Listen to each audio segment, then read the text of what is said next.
지금 IQ 세대가 IQ를 검사하지 않은 세대와 함께 살아가는 공존의 시대의 첫 시대거든요.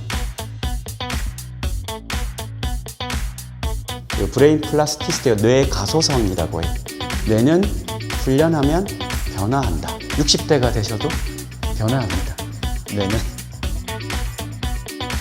IQ로 수치로 이 아이들의 다양한 두뇌 능력을 가로막을 수 있다라는, 이것이 좋은 뇌를 추구하는 지금 지구촌 시대 흐름에 맞다라고 마지막 얘기 드리고 싶습니다. 안녕하세요, 이곤입니다. 짜잔! 여러분 이게 뭔지 아시겠어요? 네, 이때까지 농담으로만 여겨왔던 제가 바로 멘사가 맞습니다. IQ에 대해서 오해와 진실이 많은데 그러면 과연 지능지수는 무엇인지, 지능지수가 똑똑한 사람을 대변할 수 있는 것인지, 제가 이곳 글로벌 사이버대학교 장미혁 교수님을 만나러 왔습니다. 교수님 안녕하세요. 네, 반갑습니다. 네, 저는 BTS 모교로 많이 알려져 있는 글로벌 사이버 대학교 내교육융합학과의 장래혁 교수라고 합니다. 반갑습니다.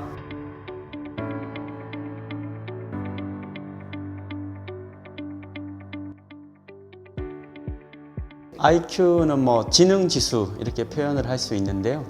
사실 한 1세기 정도 되었죠. 원래는 취학 연령 아동 대상으로 학습 부적응 그룹과 그렇지 않은 그룹을 비교하려고 나왔던 것이 시초였는데, 지금은 아주 이제 그 지능을 평가하는 지수로 굉장히 다양화되어 있습니다.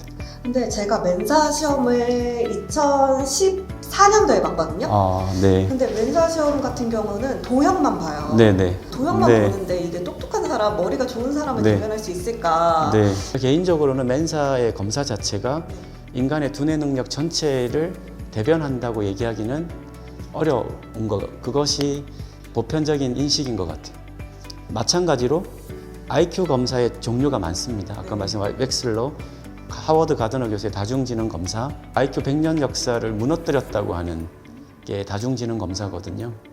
이것도 전체를 답보하진 않아요. 다중지능 검사에서는 네. 어떤 영향을 받는 거예요? 다중지능은 이게 이제 1983년도에 하버드 대학교의 이제 가드너 교수가 낸 건데요. 제목은 Frame of Mind였어요. 마음의 틀. 부제가 다중지능이었어요. 아이들의 이 마음 능력을 어떻게 보면 하나로 수치로 귀결되는 것에 대한 안타까움이라고 해야 될까요? 지금도 이 IQ 검사를 했던 세대가 학습을 잘하면 머리가 좋아라고 얘기를 하고, 음악, 또 체육, 또 여러 가지 감성적인 거, 친구들하고 엄청 잘 사귀는 아이들, 머리가 좋다라고 표현을 잘 하지 않잖아요. 무의식적으로 지능은, 머리는 학습적인 거에 관련돼 있다. 그래서 그 다중지능이 주는 메시지가 있습니다. 지구상에 태어난 모든 아이들이 제각각의 두뇌의 특별함의 가능성을 갖는다. 그래서 부모와 교사의 가장 중요한 역할은 그 아이만이 갖고 있을 수 있는 그 특별함을 가능하면 스스로 발견하게 해서 키워가게 하는, 그거를 가이드해 주는 역할. 그러면 다중지능은 이제 평생 동안 계속 이제 뭐 훈련을 할수록 네. 높아질 수 있는 거예요? 개발할 수 있죠. 예를 들면 초창기에 인간의 뇌세포는 새롭게 생성 안 된다고 했어요. 지금은 전 생애를 걸쳐서 인간의 뇌는 변화한다라는 게 신경과학에서 강조하고 있는 새롭게 대두된 이론이거든요. 60대가 되셔도 변화합니다. 뇌는. 그러면 유전과 환경이 IQ에 미치는 영향이 여기에 대한 이제 여러 과학계와 이제 영역별 연구가 나름 굉장히 많았습니다. 근데 지금 어느 정도 통칭하고 있는 거는 5대5 정도예요. 5대5? 유전의 영향이 50%, 그 다음에 태어나서 환경과 내가 어떤 식으로 능동적으로 만들어 가는지에 대한 비중이 50%. 50%면 굉장히 높은데요, 제가 생각했던 것보다? 그게 인간의 뇌의 특별함입니다. 네, 그러니까 동물 세계의 어떤 전문가라는 동물, 아주 특출난 동물이 나오기는 어렵죠. 왜냐면 치타가 잘 뛴다고 해도 대부분 잘 뛰는 거고요. 우리가 김연아 선수의 손짓과 우리의 손짓이 느낌이 완전히 다르지 않습니까? 그걸 훈련했을 때 변화하는, 이거를 이제 뇌과학에서는 그 브레인 플라스티시티가 뇌 가소성이라고 해요.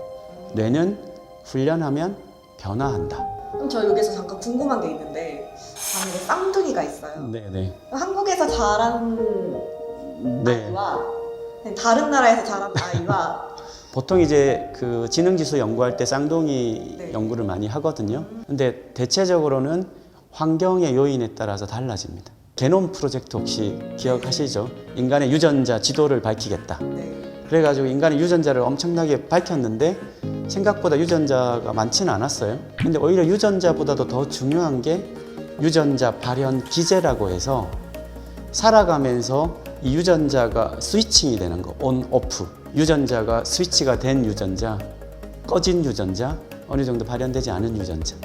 그러니까 이 환경의 영향이 아주 두드러진 게 바로 인간입니다.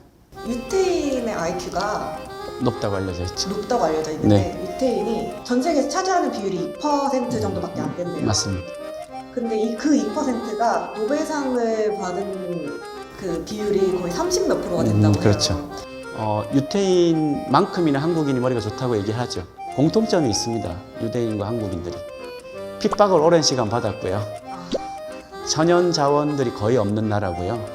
또 교육에 엄청난 힘을 쏟는 두 나라고요. 그래서 그거를 극복하지 않으면 살아가기가 어려운 그런 환경, 척박한 환경에서 사람이 거의 자산이라고 했던 국가의 특성들, 그건 세대 간 유전에 영향을 줄 수밖에 없는 거죠. 그것이 이제 유전과 환경이 5대5라고 하는 지금 어느 정도 많이 밝혀진 지능의 측면에서 보면 머리가 좋아서 이렇다기보다는 사회 역사적 환경이 두뇌를 발달시키는 아주 좋은 요인이었지 않나. 그러면 내 뇌는 언제 가장 네. 액티브할까? 최근에 나온 최신 신경과학 결과에 따르면 시냅스에 대한 이 밀도, 이 밀도는 50대 정도, 50세 전후로 가장 정점에 이른다는 연구 결과가 최근에 제시됐어요. 그러니까 우리가 보통 사회에서 가장 왕성한 역량을 펼치는 나이가 보통 50세 전후 이렇게 보통 얘기하잖아요. 사회적으로도.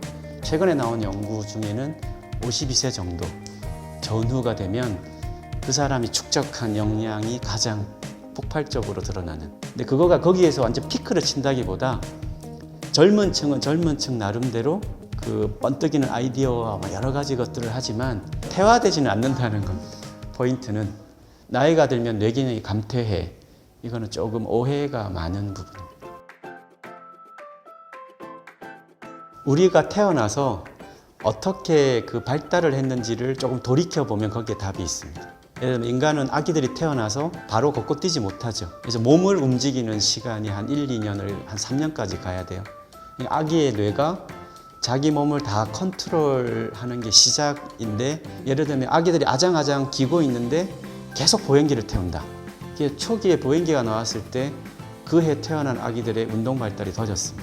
그러니까 인간은 기어야 뇌의 운동 영역이 발달을 하고 보고 이런 신호 자극을 받아야 색에 대한 반응이 발달하고 그래서 아기들이 태어나서 한 2, 3년 동안은 가장 중요한 건 신체 활동의 훈련이에요. 이 신생아들이 거울 보고 얘가 나라고 잘 모르잖아요.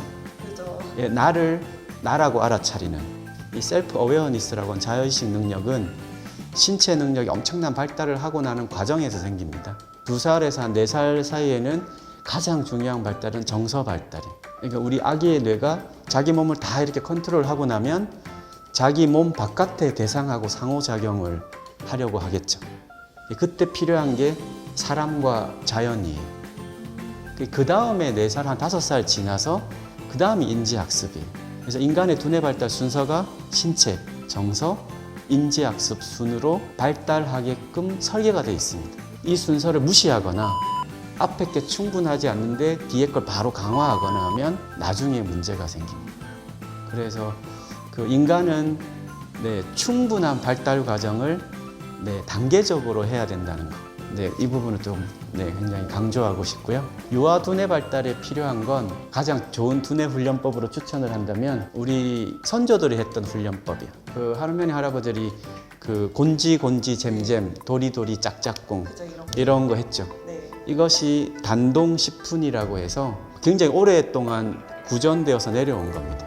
이게 오늘날로 보면 손을 움직이는 이 훈련이 굉장히 좋거든요. 왜냐하면 지구상에서 두 발로 걷는 건 인간밖에 없기 때문에 두 손이 자유로운 건 두뇌 발달이 엄청 좋은데 이 도리도리가 무슨 뜻인지 혹시? 네, 도리도리 아니에요? 네, 도리도리 도리 이치를 깨달아라는 뜻이에요. 잼잼, 까꿍까꿍 다 의미가 있습니다. 그래서 저는 유아들에게 꼭 네, 그럼 저희 같은 20, 네. 30대는 네. 뇌를 네. 어떻게 깨울 수 있어요? 혹시 작년보다 올해 많이 움직이십니까? 아니요, 이제 직장인이 되면서 저는 운전을 해서 출퇴근하거든요.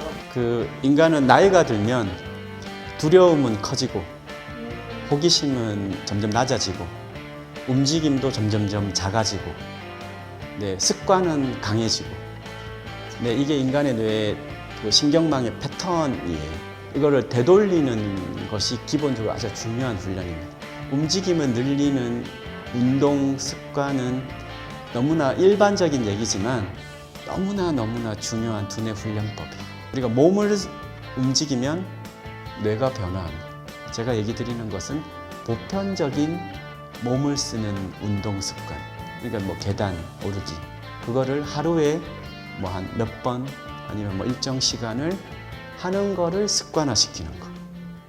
그 학교에서 IQ 테스트를 안 하게 된 이유가 네. 한국은 선진국이니까 OECD에 가입을 한 국가들은 전 국민을 대상으로 한 그 집단 검사에 대한 실시를 가능하면 하지 않는 걸 원칙으로 하고 있는데요. 그 배경은 IQ로 수치로 이 아이들의 다양한 두뇌 능력을 가로막을 수 있다라는 이 사회적인 일종의 인식. 왜냐하면 두뇌가 한참 발달하는 과정이에요. 근데 이 아이의 발달 어느 시점을 대고 이 검사가 이 정도 나오니까 여기는 야 뭐가 문제가 있는 거 아닌가? 라고 판정을 해버리면 그것을 이제 요즘에 과학계에서도 조금 위험하다고 얘기를 하죠. 그래서 국제사회에서도 어릴 적 유아 아동기에 대한 검사에 대한 거는 좀 경각심을 가이드를 많이 하고 있는 편이고요. 너무나 아직도 밝혀내지 못하는 것들이 많기 때문에 네, 이 검사가 갖는 근본적인 좀 제약성이라는 것도 있습니다. 네, 지금까지 글로벌 사이버대학교 서울학습관 장례혁 교수님과 이야기 나눠보았는데요. 교수님 마지막으로 한 말씀 부탁드릴게요. 네, 저도 오늘 엄청 그 얘기 즐겁게 나눴는데요. 지금 IQ 세대가 IQ를 검사하지 않은 세대와 함께 살아가는 공존의 시대, 첫 시대거든요. 그렇기 때문에 이전에 내가 IQ 세대라고 할지라도 그때 가졌던 어떤 사고 체계, 아이의 어떤 능력에 대한 그 사고를 지금 첫 미래 세대에게 전가하거나 강요했을 때는 오히려 이 아이들의 발목을 잡을 수 있는 부분이 있습니다. 네, 그래서 오픈 마인드, 오픈 마인드가 필요한 거 아닌가. 한국은 세계에서 가장 교육열이 뛰어난, 근데 지금 국제사회는 똑똑한 뇌를 넘어서 좋은 뇌를 원하는 시대가 되었습니다. 또 한국만을 위한 것이 아니라 좀 국제사회에 기여할 수 있는 한국인, 그것이 좋은 뇌를 추구하는 지금 지구촌 시대 흐름에 맞다라고 마지막 얘기 드리고 싶습니다. 네, 여러분 좋은 뇌 기억해 주세요. 그러면 저희는 오늘 네. 여기서 네. 인사드리겠습니다. 네. 여러분 안녕. 감사합니다.